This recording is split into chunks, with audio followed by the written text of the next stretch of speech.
Namaste, and welcome to this election meditation session. Time to take a few minutes for yourself and set aside the political stress that comes from having to share the planet with a bunch of assholes. Symptoms of political stress include bullshit fatigue, inflammation of the Twitter, addiction to cancer-causing personalities, and woke overload. But with just a few simple exercises, you can release the stress of the elections and embrace the stress of extinction-level climate change. Shall we begin? Let's start with your posture. Stand with your weight on your right foot and your left foot stepping forward. Point your left hand as far out as you can towards the horizon.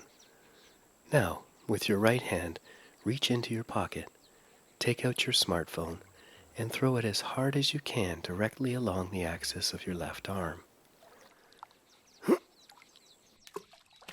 And exhale. Feel better?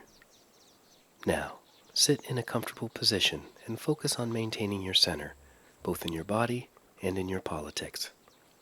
Leaning too far left or too far right will only cause you pain and increasingly distant relatives.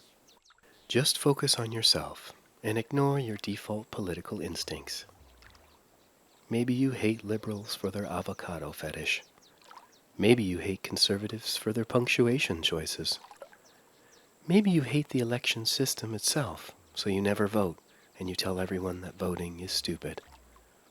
If you're one of those people, try this exercise. Take a deep breath. Deeper. Deeper. Now hold that breath.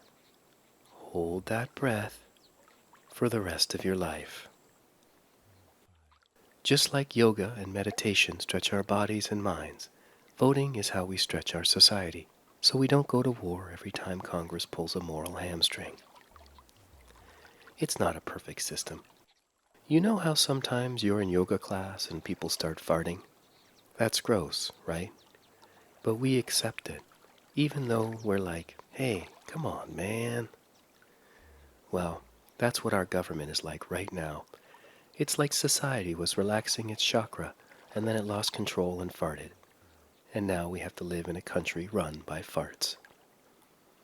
Let's get those farts out of there and replace them with things that aren't farts. Now, stand back up and place your feet shoulder width apart, your weight centered squarely in your hips.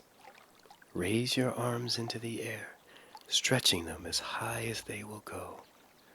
Crane your neck upwards. Squint your eyes tightly and extend both of your middle fingers at the world around you. Take that, society. Feel better? You shouldn't. You haven't accomplished anything. The problem hasn't changed. You've just accepted it as a new reality. The truth is, the only thing you can exercise that will make any real difference is your right to vote. And tell your friends and family to vote too. Maybe not your grandparents, because they're the ones that voted for farts in the first place.